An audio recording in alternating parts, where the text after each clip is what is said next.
Everybody, welcome back to the channel. The video you're about to watch was filmed earlier this spring in the middle of planting season. The planter that you're going to see in this video was not our planter. That planter belonged to AGCO. It was sent here so that we could plant this crop tour plot with it. And then we also used it to plant some more of our acres with it. So that's a little bit of story on why we have this planter and how we had the opportunity to use it. Hey guys, welcome back to Brian's farming videos.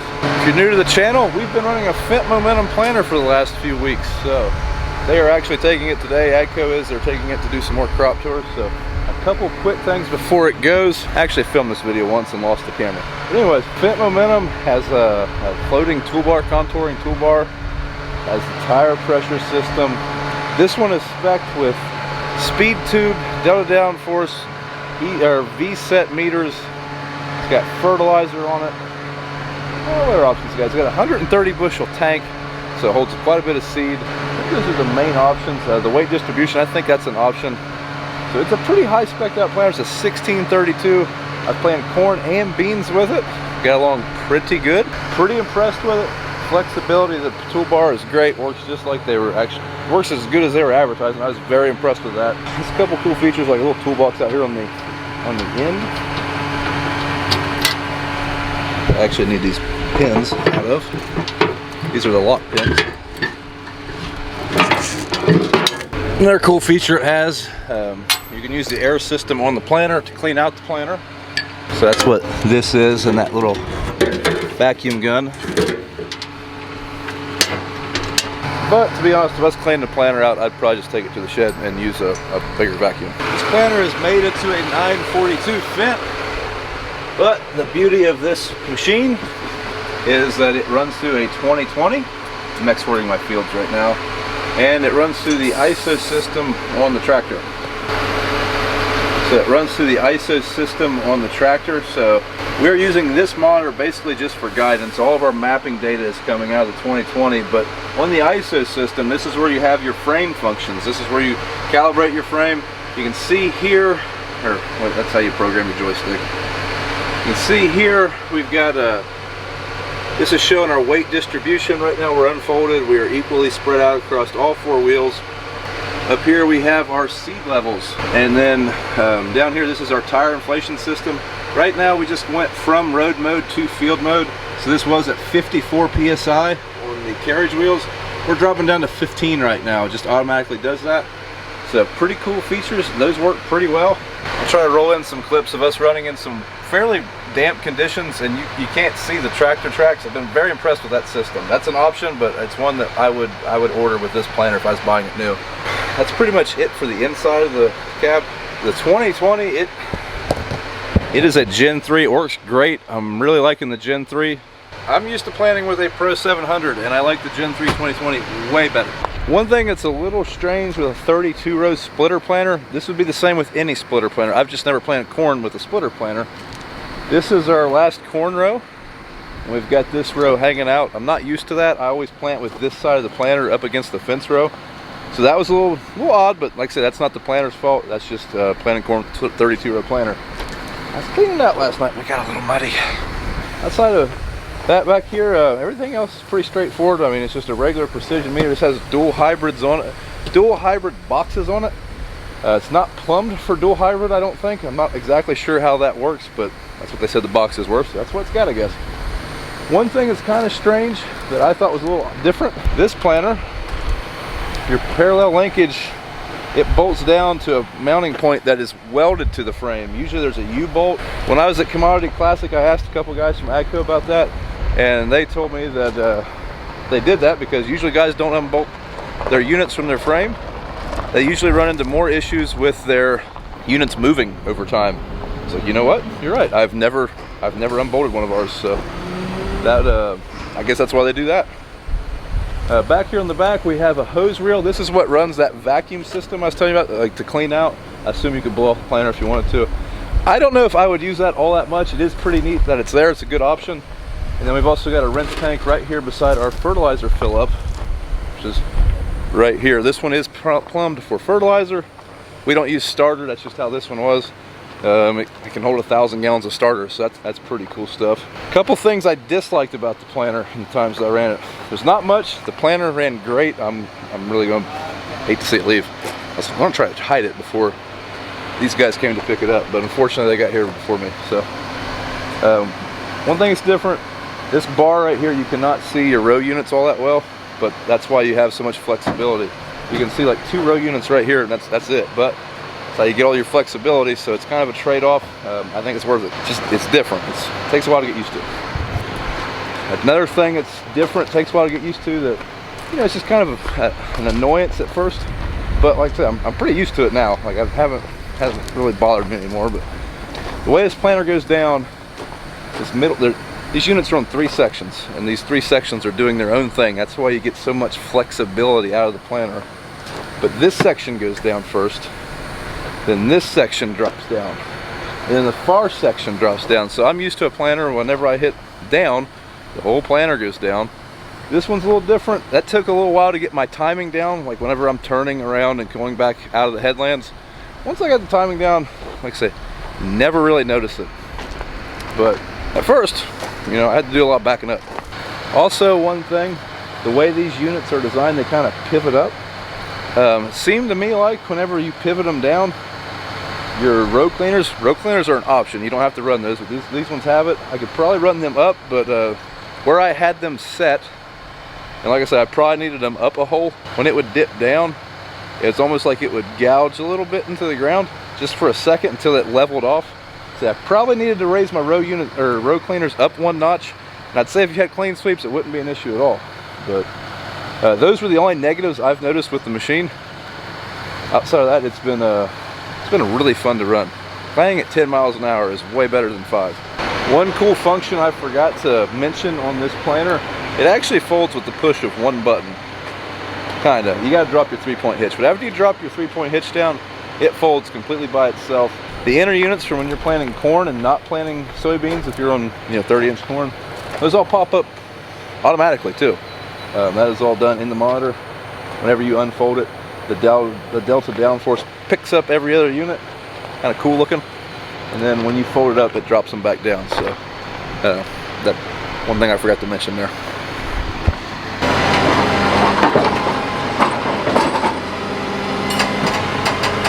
But yeah guys, that's pretty much all I got for the Fendt Momentum. But thanks for watching, and if you haven't seen us running it, there's plenty of footage on the YouTube channel of us using this in the previous month. So check that out, and thanks for watching. Also, I have an interview from Commodity Classic with a couple of the 2 guys that designed this planter. So if you want to know any more about this planter, I'm just going to roll that into this video. It's kind of long. They're engineers. They're very passionate about their job, and they get a little windy, but you will know everything you want to know about this. So fast forwarding 4 months from the time that the initial review was recorded, I have absolutely no complaints with the Fendt Momentum Planter, and I would recommend definitely checking them out to anyone that's pricing planters right now. I know I always say we're 6 lottery numbers away from having one, but in all seriousness, when we go to replace or update a planter, that is something that we will be pricing. I would love to have another Momentum staying on the farm permanently. Unfortunately, with the way crop prices are, I don't know if that's going to be in our budget this year, but we'll have to see. Now, part of the reason that I waited till now to release this video, outside of forgetting about it completely, was that I knew that we were going to be doing a crop tour event. Now, pre-COVID, we were going to actually have an event here at the farm with a lot of people. It ended up being a virtual crop tour, but we just filmed that this week. That was filmed over the last 3 or 4 days. So I wanted to put this video out, and then here in a few days, I will have kind of a behind the scenes look at the virtual tour. So be looking out for that. It was really neat to see some of the settings, some of the testing we were doing with the Fendt. Yeah, it was really neat to see how that paid off, especially with this unique growing season. Started out extremely wet, ended up very dry. So like I said in the beginning, there is a pretty lengthy interview with a couple of the engineers, so enjoy. Hey guys, one thing I wanted to stress before we get to the Commodity Classic part of this video, this was filmed into February, so COVID really wasn't as much of a concern at this point in time, or that point in time. No one was really wearing masks. Trade shows were still going on. So if you're wondering why are they at a trade show right now, this was filmed pre-COVID scares. Roll with the tire. All right, right, finally tracked down a couple guys from Fendt to go over this new planter. I got Ben and Bobby. You guys are product specialists or engineers on the design of this planter? Engineers. Okay, well, it looks like you guys are the ones to talk to. You just want to take it through front to back on the Momentum? Absolutely. Okay.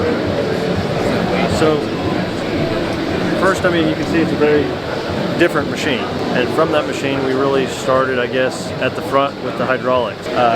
One thing we did here is we took, instead of having all the remotes tied up like normal, we went to Power Beyond. So we use a lot less hoses to do a lot more things. So with that, we run almost all the frame functions through the Power Beyond, and then we run Delta Force on a remote. And then all of our optional features like hitches, markers, and things like that are then on the remote. So it really frees up your hydraulics. And the reason we did that was to make things more repeatable. So this way, when you plug in the Power Beyond and you get in your tractor and get ready to go, everything's always set the same as you left it before. And if you change tractors, it's still set the same way you want it for that planter. When you say lift, it always lifts the right way. When you say lower, it lowers the right way. We've got what's called an automatic fold, which basically allows you to press and hold the fold button, and this entire frame will fold itself up exactly right every time. So no more moving tongues and stuff like that. You have to. So when you hit the fold button on this machine, it will raise the toolbars up. It'll bring the frame forward, and then at the final, it'll raise the toolbars all the way up into the transport position up against the tanks for that narrow transport. Then you'll raise your 3-point to get the wheels off the ground. This thing then becomes how wide? 12. The transport width of this would be 12 foot or less. 140 inches nominally is where we're at, so we actually got a little bit of room for us. Hydraulics, you want to talk a little bit about the different hitch options available to our customers? Excuse me, Bob. Yep. You can see what we got set up here is a 2-point hitch. It's also coming equipped on this particular planter with our lifting hitch option. So within this planter, you can get a 2-point with a lift, an additional lift to get your tires up higher off the ground for additional clearance, or you can get the rigid and shorten your field length in the field. On the front of this, and you just can remove these 2 pins if you happen to get the wrong hitch and you want to change over to a drawbar. You remove these 2 pins and we bolt have a drawbar connection, and this is what the lift is for that particular planter. You see the drawbar on the planter. I think everybody's aware of how we hook into that, right? Okay. As Bobby said, we have a Power Beyond system. One of the interesting things about this planter and all planters is you find 4 remotes on a tractor, we're going to fill it up. You know, you have 6 remotes, we're going to fill them up. You have 8 remotes, probably going to fill them up. There's enough options and retrofits out there. It's amazing how quickly the remotes can fill up on a tractor. So what we've pushed towards and what we really feel like we got something here is by putting it on the Power Beyond system, we can move the base planter, the non-optioned out planter, to the Power Beyond system. So it's entirely possible, and I think a majority of people are going to end up with a situation where they only have like, what we got, 2 big hoses, 2 little hoses, and then the Delta Force system. And so then you buy markers, it's just 2 hoses to hook up. You don't buy markers, you don't use it. The hitch itself comes with 2 hoses, and so it's an easy remote activation. If you don't have the hitch, you don't have to worry about it. You don't have the parts. Momentum, the chassis itself, the front tongue, rear tongue, center section, inner wing, and outer wing, pretty typical to a planter. Telescoping tongue section, the wings come forward, pushes the tongue. We have slide pads in there, UHMW. We run our hoses up and over the teepee and back down to the back of the planter. We do this because we've noticed when we run them down draft links, it puts them into a bad situation, and we have a lot of leaks and problems with that. So by running them up this teepee, we've had a lot more luck taking care of those hoses. I see this one is equipped with liquid fertilizer. That's an option then on all units then? All units are going to be optioned out as either you can get a liquid fertilizer system. It comes equipped with the cradle, tank, and all the plumbing underneath. Another pick is just the cradle and tank in case you want to use a different system than Precision's HD Apply modular system. Bobby could probably talk a little bit more in depth about the electronics involved with that. The tank also comes equipped with a digital level sensor so that you can tell what level you're at as you're planting through the field.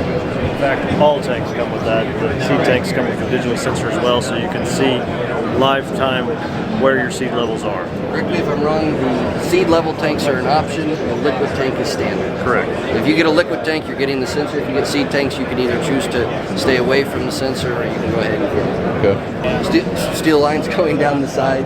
keeps the hoses protected, keeps them clean, and makes a nice clean look for these hydraulics. We're trying to keep all that stuff kind of on the side. We have a few things going over the top, but we really like keeping hoses out in the middle whenever possible, so that if people have leaks or problems, they can change them out, replace them, and maintain them. Yeah, as a farmer, I can really appreciate that, because every time you bust a hose, it's always in the middle of the tongue, and you're pulling ropes through, and I don't know, it's always a hassle. So that's much nicer. It's a real problem. It's a real opportunity to enhance. Bobby himself, him and his family farm out there, and so does mine. We're actually fairly close neighbors, and so a lot of equipment we've been pulling hoses through draft links, and it's a nuisance, and then inevitably we give up and throw the hoses on the outside and strap them on and say good enough. So we took the approach that we're not hiding them, we're not pretending there's no hydraulic, we're putting them out where you can get to them, and then we tried to clean them up and make them look as nice and as clean as possible. 1,000-gallon liquid fertilizer system, so a twin. 65 bushel capacity gives us 130 bushel seed capacity total. That fold joint there is what folds around everything. You can see all the hoses and everything have to be pivotably attached to it, so that when it folds, nothing gets pinched or broken. There's been a lot of efforts put into trying to get the complexity and the heart blood of the planter all routed through here and then distributed back out. So everything that ever goes on in this planter has to feed through this section. So we try to do our best to keep that as clean and as open and usable as possible. The CFS system is able to distribute seed all the way from a 16-row 30-inch planter all the way up to a 48-row 15-inch planter. We worked really closely with Precision in line with their high-speed demands. We're not going to sit here and say high speeds 8 miles an hour, 10 miles an hour, 12 miles an hour today. We're just going to say at the upper end of that threshold, we're going to be able to deliver the seeds you need at the speeds you need to get them in the ground. Okay. So one of the things we're trying to tout here is how comfortable we are with Precision and their technology. And one of the things we're really excited to do here is with these big new flotation tires and the way the tandems and everything are arranged, we do a good job of keeping the ride pretty smooth. And so we don't have the data on it, but we feel pretty comfortable saying that whatever speed you felt like you're going high speed before, probably do a little bit more with this. Okay. Changing nothing but the planter. Okay. Same speed tube, same meter, same seed, same conditions. We've got a good just based on ride quality alone. Just sheer ride quality. Nice big tires, soft floaty, tandem bars, all those things keep our ride really soft. While we're talking about ride quality, you want to go into the air system that makes that ride quality so much better? The Momentum is equipped with smart frame technology, and part of that system when we're managing the weight is the inline tandem. Okay, the inline tandem with the big tires comes standard, and it reduces the number of passes and gets rid of all the pinch rows. You can see the wing tires out here, single tire, no duals, so again, no pinch rows. On most configurations, 16 row 30, 24 row 20, that tire is outside the road, which means when you turn around and go at the end of the field, you're making the same path on top of itself, reducing again the number of passes you're actually creating in the field. So that's just part of the base planner, and that's something everybody gets. Now, we do have an option for an inflation system and a weight transfer system that are included in one. I believe we're referring to it as a load logic system. And what we're trying to do is, and if you can zoom in here, and then on the back side, you're going to see an air valve, physical shutoff, rotary union, and some load sensing stuff. Yeah, down in here is a load cell, similar to grain cart type load cells. So there we're able to see the load on every tire. And with that inflation system, we're able to pump air through the spindle to the tire to avoid any extra hoses or things outside the tire that can be damaged. One of the magic things we're looking at here is with this new data, with this new sensor that we've put on the spindle, we know the load for this tire. We know the load for that tire. Also, with our planters, we have GPS speed. So now we know the load and the speed that this planter tire is carrying. And if anybody goes through a load inflationary table for a tire, you can tell that if I know the load and speed, I know the optimal pressure. Why is that important? Well, when you have 130 bushels of seed and 1,000 gallons of fertilizer, you could have a 20,000 pound weight range going on between this end of the field, down, back, down, I'm out of seed, down, back, down, I'm out of fertilizer. So you have a huge range of variation going on. So you start out at 30 PSI, 25 PSI, feel pretty good about yourself, you're still doing a good job on the Momentum Planter. But you could have actually lowered your pressure. Now with the weight management system, the load logic system, the smart frame system, we can adjust that tire pressure on the go. So we're starting out at 28, We're going through the field, we go all the way down, we're getting down 28, 25. This is all happening autonomously. You're not doing any of this. You have the planter turned on, it's looking at the load, it's looking at the speed, you're going 5 miles an hour, you're looking pretty good, it keeps lowering the pressure. And inevitably, and what's been really cool, is we found out, especially with the Delta Force system, the amount of force it takes in a no-till condition, for example, getting into the ground is substantial enough that we spend an incredible amount of time at our 15 psi threshold. 15 psi being critical for surface compaction, based on some data that research is done by some professors up in Canada, down through Kansas and everywhere else. Basically, the results of the study was anything below 15 psi may not have an effect on compaction, but we know anything above 15 does. So by hitting that 15 psi threshold, we know we're doing a really good job, and there's just diminishing results after that. And so by holding it at 15, we make sure our wheels don't fall off the hubs, and we have a good, solid, reliable tire while still maximizing our compaction. Because of the autonomous features in this, when it folds up, these all go right up to road pressure for you.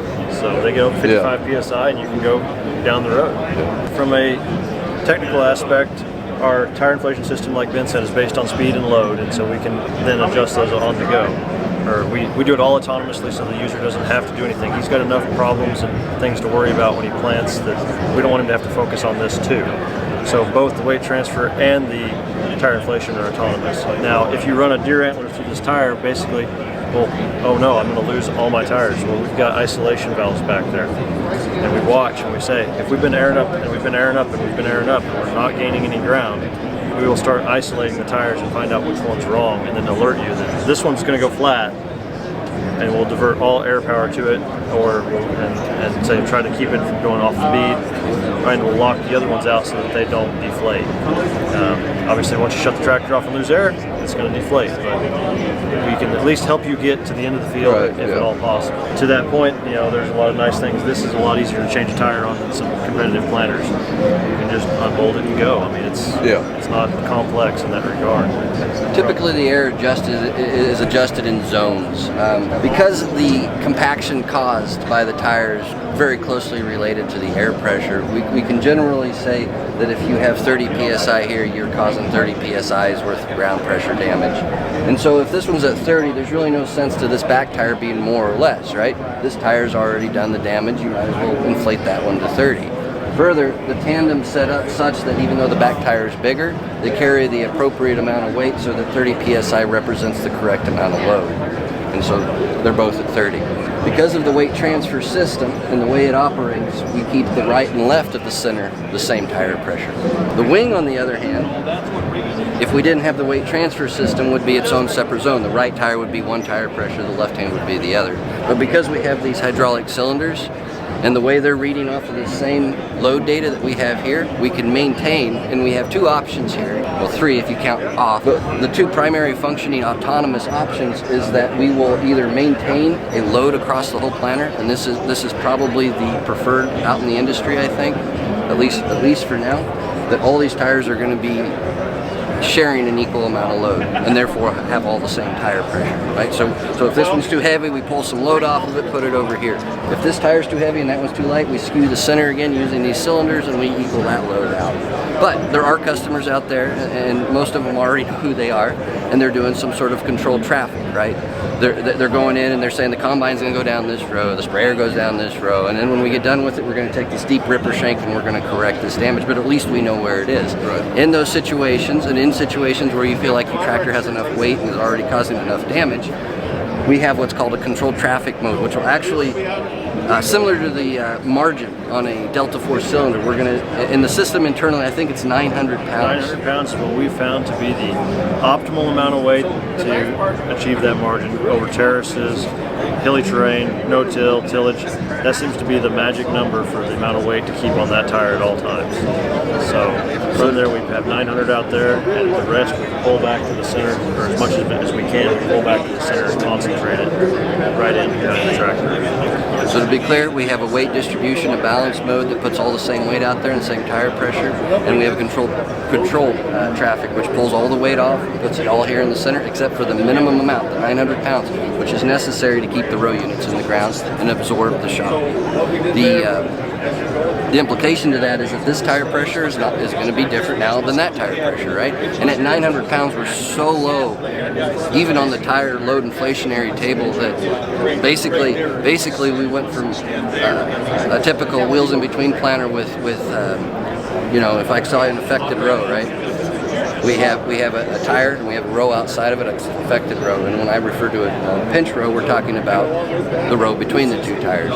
Typical planter with dual is going to have 4 pinch rows and 8 affected rows. Okay. So that's 12 zones that are being damaged by your tire. So by simply arranging our tires in this situation, we've gone from that 12 down to 6, and in a pitch row configuration, you're causing double the damage as affected row because you have 2 tires pushing on it, right? So no pinch rows and way less affected zones. And now with the controlled traffic, you've gone from 6 on a 30-inch planter, a 16-row 30-inch planter, to just 4, one on each side of this tire, one on each side of that tire.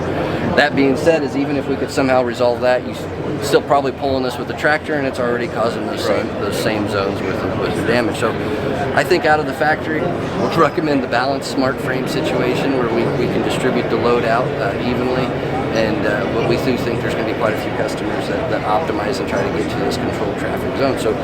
So to handle both ends of that market, we're offering. All right, you guys want to explain the dual frame or the main toolbar versus the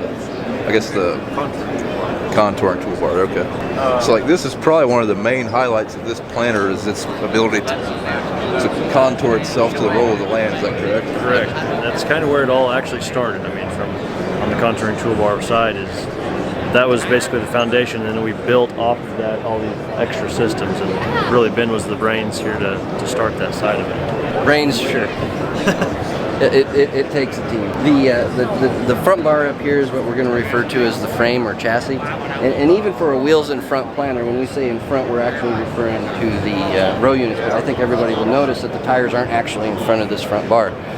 There's 2 good reasons for that. One is by putting this bar, this nice load carrying structure up front, the weight of that's all up front, which helps us because there's bars out there, freezing bars and whatnot, DB bars, that when you hook them up, you'll notice that they're only a drawbar option. It's because they have a massive negative hitch weight issue. By negative, it means if you unhook it, it shoots up in the air because of all the weight back there. By putting more and more weight up in front of this tire, we're able to get rid of most of that, most if not all of that. The second reason is by putting this bar up front and keeping the standard 20 inches off the ground is like a 9800 or a 17700. We got a nice structural member here, and it's stronger the further forward it is. So we like that structure, and we like it up front, and we like it right here. Not to mention that acts like a ranch hand grill guard for you if you really need to, lay over some heavy-duty corn stalks or something.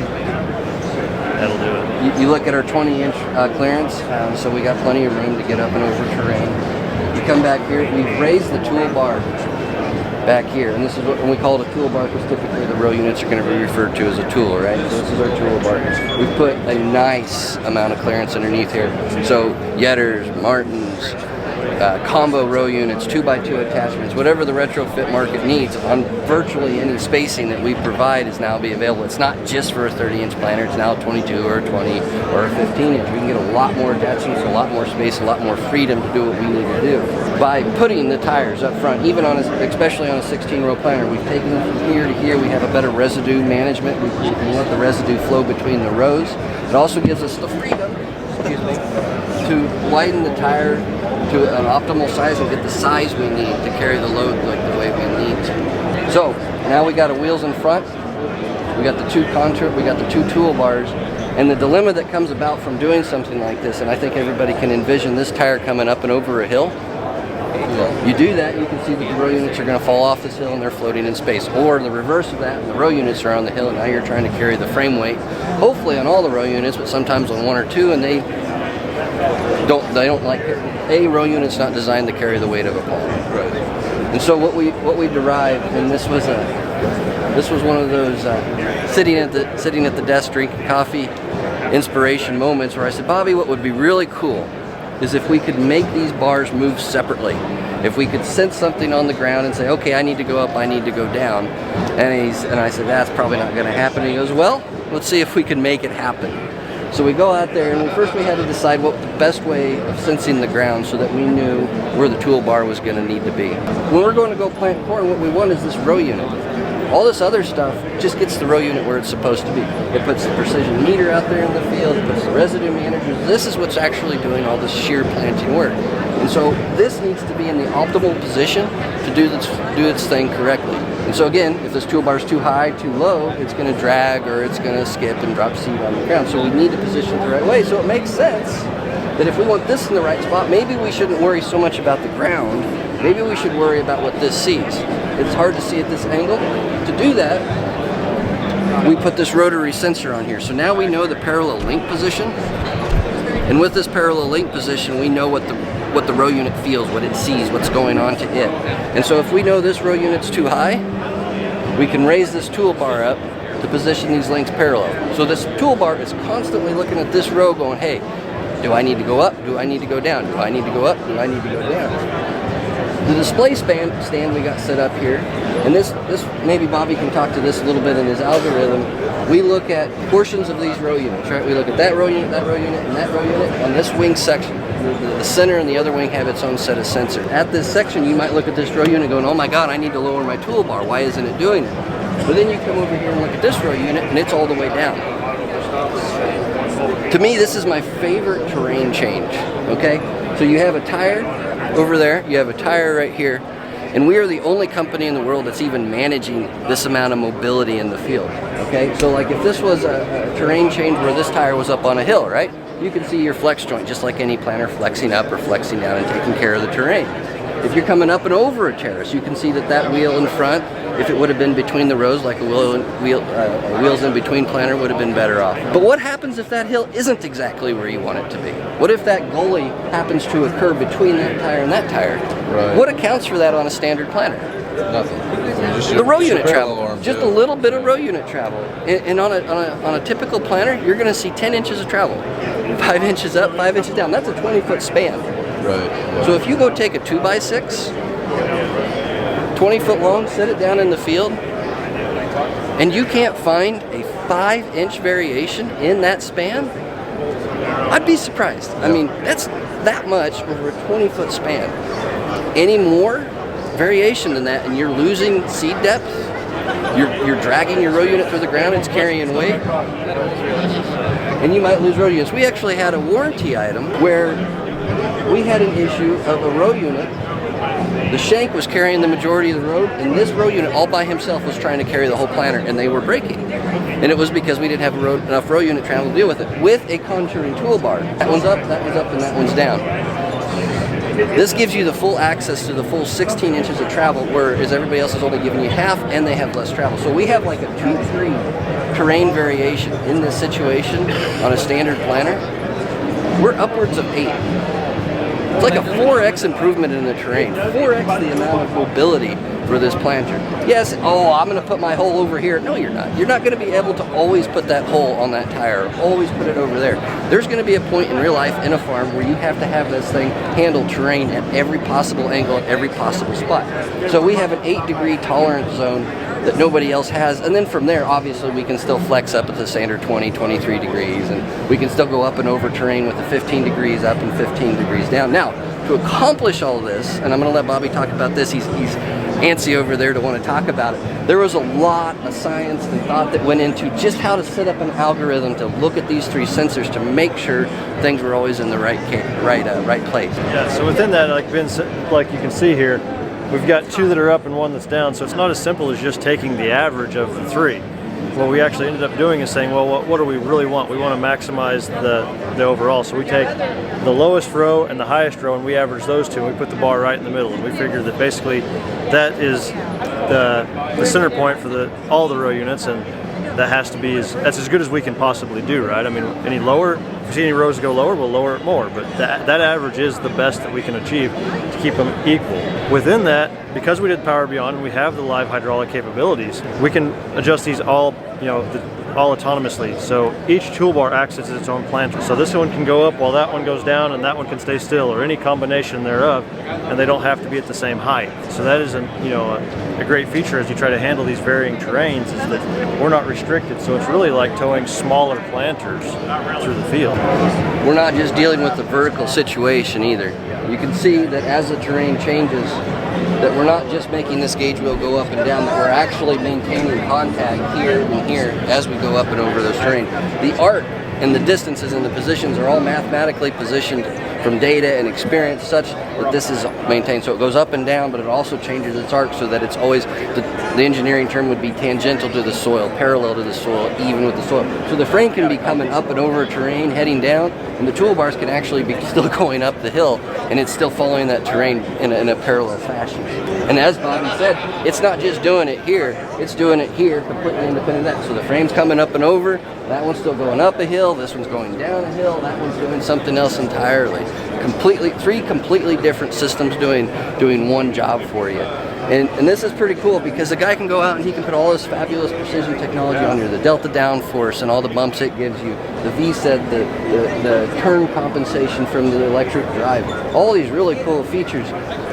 And then you put it on a different bar and you go up and over any sort of terrain. Again, 5 inches of terrain variation. And the seed's on the ground. That plant's not going to do very well. Right. All that work, and we missed it by that much. Yeah. Now, as far as how this unit comes from the factory, what's standard on one of these if I was ordering one? So we'll talk about the philosophy of that a little bit.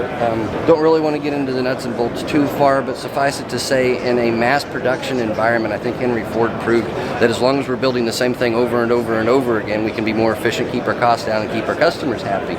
At the same time, we fully acknowledge that the industry it's not a difference between an Illinois farmer and a Kansas farmer. It's the same farmer in the same county down the street, down the road, is going to have a completely different mindset on how he wants to farm. So how do we bridge these two things together? Well, borrowing a little bit from our precision friends, when we release an option and we give you the option to take it, we want it to be the best. We want it to be the best reliable, and we want it to be the most agronomically sound solution available to you. And so within this Momentum Planter, we're trying to give you two sides to this. We're going to say, hey, and whenever we feel strong enough, like Delta Force is standard. This is really, if you don't want it, I guess you can take it off, but you're going to like it. So we're giving you that. The electric drive, the SRMs, this is a precision equipped planter, so those are base options, you're getting those. Residue managers, for example, or gauge wheels. Gauge wheels are a good one.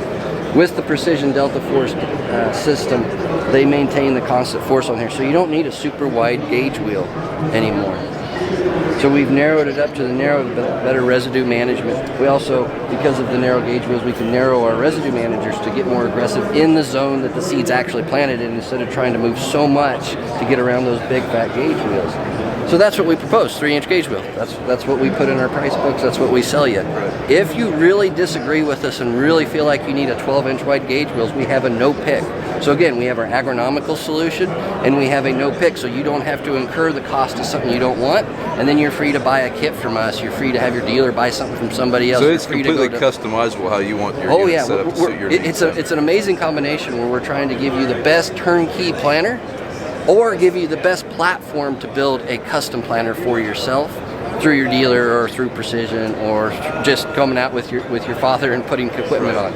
The gray row unit, and it's the same gray row unit, you see the 3-bolt pattern there off of what we call the drop, is the same gray row unit that's on our 9800s or 9200s. It's the same gray row unit that Precision sells from their dealership. It's our cornerstone of every planting system, and so it's the same.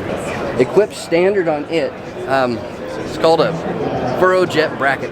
Jet bracket is equipped standard, so from that side we've done all the hard work. I mean, you don't have to take off your gauge wheels and your opener blades to install those brackets. We feel like that's something at the factory level that makes sense for us to put on. We handle it, that's the hard work. But as far as installing the furrow jet itself, again, we can get it as a kit from the dealer and everything else. It's a quick install. It's